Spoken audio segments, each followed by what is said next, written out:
Hi കൂട്ടുകാരെ, ഇന്ന് നമുക്ക് മിച്ചർ ഉണ്ടാക്കിയാലോ?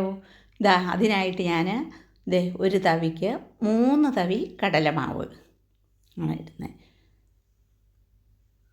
ഞാൻ ഒരു ബേസണിലേക്ക് 3 തവി കടലമാവ്, 1 തവി മൈദ. ഇവിടെ ഞാൻ അരിപ്പൊടിക്ക് പകരം മൈദയാണ് ചേർക്കുന്നത്. ഇതിലേക്ക് ഒരു 1.5 സ്പൂൺ മുളക് പൊടി, ഒരു 3/4 സ്പൂണ് കായപ്പൊടി, ഇതിനാവശ്യത്തിനുള്ള ഉപ്പും ചേർത്ത് കൊടുക്കുക. അപ്പോൾ ആകെ 3 തവി കടലമാവ്, 1 തവി മൈദയാണ് ഞാൻ എടുത്തത്. അങ്ങനെ 4 തവിയാണ് പൊടിയാണ് എടുത്തിരിക്കുന്നത്. അതെല്ലാം നമുക്ക് ഇനി സ്പൂണ് കൊണ്ടൊന്ന് യോജിപ്പിക്കാം. കാരണം മുളകും ഉപ്പും കായം ഇട്ടതല്ലേ, അതെല്ലാം പൊടിയിൽ എല്ലാ സ്ഥലത്തും ഒന്ന് എത്തുന്നതിന് വേണ്ടി സ്പൂണ് കൊണ്ട് നന്നായിട്ടൊന്ന് ഇളക്കി യോജിപ്പിച്ച ശേഷം കുറേശ്ശെ വെള്ളം ഒഴിച്ച് നമുക്കിതൊന്ന് കുഴച്ചെടുക്കാം. കുഴയ്ക്കുക എന്ന് പറയുമ്പോൾ നമ്മളിത് ഇടിയപ്പം ഉണ്ടാക്കാൻ നമ്മൾ കുഴയ്ക്കുന്ന അതേ പാകത്തിന് കുഴച്ചെടുത്താൽ മതി. ഇനിയിപ്പം ലൂസായി കുഴയ്ക്കരുത്. ലൂസായി കുഴയ്ക്കുമ്പോൾ അത് പീച്ചുമ്പോൾ അതിനൊരു കട്ടിയില്ലാതെ വരും. അപ്പം ഇനി നമ്മളിത് പീച്ചി എടുക്കുന്ന സമയത്ത് ഞാനിത് കുഴച്ച് വെച്ച് കഴിഞ്ഞു. പീച്ചി എടുക്കുന്ന സമയത്ത് കട്ടി കൂടുതലാണ്, ഇത്തിരി വെള്ളം കൂടെ ചേർത്ത് ഒന്ന് കുഴച്ചാൽ മതി. പാകത്തിന് ഇവിടെ കുഴച്ച് വെച്ച് കഴിഞ്ഞു. ഞാനൊരു പാനടുപ്പ് വെച്ച് അതിലേക്ക് കുറച്ച് വെളിച്ചെണ്ണയാണ് ഒഴിച്ച് കൊടുക്കുന്നത്.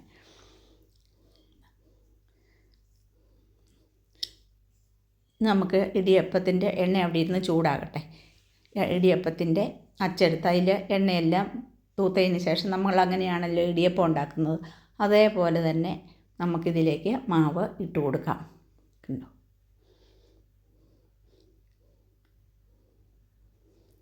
പക്ഷെ മാവിട്ട് അത് ഞാനവിടെ വെച്ചിട്ട് ആദ്യം എണ്ണ ചൂടാകുമ്പോൾ ഞാൻ ചെയ്യുന്നത് കുറച്ച് കറിവേപ്പില ആദ്യം കോരി എടുത്തതിന് ശേഷമാണ് ഇതിലേക്ക് മാവ് ഞാൻ പീച്ച് എണ്ണയ്ക്കകത്തേക്ക് ഇടുന്നുള്ളൂ.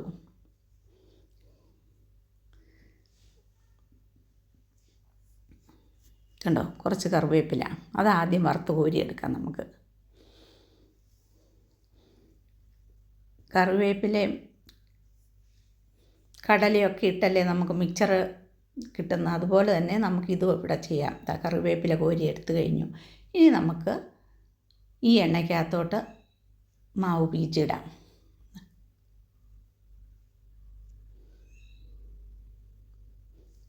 കണ്ടോ, ഇത് മീഡിയം ഫ്ലെയിമിലായിരിക്കണം. അത് ഫ്രൈ ആകുന്നതനുസരിച്ച് അങ്ങോട്ടും ഇങ്ങോട്ടും ഒന്ന് തിരിച്ചും മറിച്ചും ഇടണം.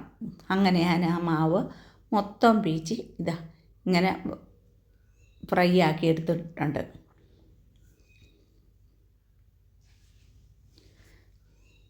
കണ്ടോ, നല്ല സൂപ്പറായിട്ട് കിട്ടിയിരിക്കുന്നത്.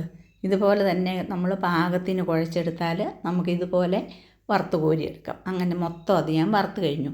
ഇനി ഇതിനകത്ത് നമുക്ക് മിക്സറിനകത്ത് ബബിൾസ് വേണ്ടേ, അതിന് വേണ്ടി ആ മാവിലേക്ക് ആ പീച്ച് വെച്ചിരിക്കുന്നതിലേക്ക് കുറച്ച് വെള്ളം കൂടി ഒഴിച്ച് ലൂസാക്കിയതിന് ശേഷം ഞാൻ കയ്യിലൊഴിച്ച് ഇങ്ങനെ അതിനകത്ത് ഇടാനുള്ള ബൗൾസ് ഉണ്ടാക്കുകയാണ്. അതും വറുത്ത് കോരി എടുത്തിട്ടുണ്ട്. ഇനി ഇതിലേക്ക് ആവശ്യത്തിനുള്ള കടലയും വറുത്ത് കോരി നമുക്ക് എടുക്കാം. എത്ര സുന്ദരമായ സ്വാദിഷ്ടമായ മിക്സർ നമുക്ക് എത്ര പെട്ടെന്ന് വീട്ടിലുണ്ടാക്കിയെടുക്കാം. നമ്മൾ കടയിൽ പോയി ഇതൊന്നും വാങ്ങിക്കേണ്ട ഒരാവശ്യമില്ല. നല്ല മായമില്ലാത്ത ടേസ്റ്റുള്ള മിക്സർ ഉണ്ടാക്കിയെടുക്കാം. കടലയും വറുത്ത് കോരി ഞാൻ പറഞ്ഞല്ലോ 4 തവി പൊടി. അത് വലിയ തവിയൊന്നുമല്ല, നിങ്ങൾ കണ്ടല്ലോ ഏതാ തവിയെന്ന്. അതിന് ഞാൻ ഉണ്ടാക്കിയപ്പോൾ ഇത്രയും സംഭവം കിട്ടിക്കഴിഞ്ഞു. ഇത്രയും സാധനങ്ങൾ കിട്ടി. കണ്ടോ എന്തുമാത്രം ഉണ്ടെന്ന് നോക്കിക്കേ. അപ്പോൾ എന്ത് എളുപ്പമുണ്ട് ഇത് വീട്ടിലുണ്ടാക്കാൻ. നമ്മൾക്ക് ഒരു ബുദ്ധിമുട്ടും ഇല്ലാതെ നല്ല സുന്ദരമായ മിക്സർ എത്രയും പെട്ടെന്ന് നമുക്ക് വീട്ടിലുണ്ടാക്കിയെടുക്കാം. അതെല്ലാം ഞാൻ ഇങ്ങനെ ചെറുതായിട്ട് ഞുറുക്കി എടുത്തിട്ടുണ്ട്. കണ്ടോ, ഇനി ഇതിലേക്ക് നമുക്ക് വറുത്ത് വെച്ചിരിക്കുന്ന കടല, ബബിൾസ് അത് ഇട്ട് കൊടുക്കാം. കറിവേപ്പില ഇതെല്ലാം കൂടെ ഇട്ടതിന് ശേഷം ഒന്ന് ഇളക്കി എല്ലാം കൂടി ഒന്ന് യോജിപ്പിക്കുക. കടലയും കറിവേപ്പിലയും എല്ലാം എല്ലായിടത്തും ഒന്ന് എത്തത്തക്ക വിധം കൈകൊണ്ട് തന്നെയാണ് ഞാനതൊന്ന് ഇളക്കി യോജിപ്പിക്കുന്നത്. കണ്ടോ,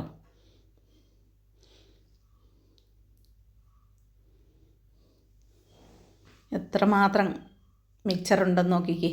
അത്രയും പൊടി കൊണ്ടുണ്ടാക്കിയപ്പം നമ്മൾ കടയിൽ പോയി ഇത് മേടിക്കേണ്ട ആവശ്യമുണ്ടോ? നോക്ക്, നല്ല സുന്ദരമായ മിക്സർ, നല്ല സ്വാദുള്ള മിക്സർ. മായമില്ലാത്തത്.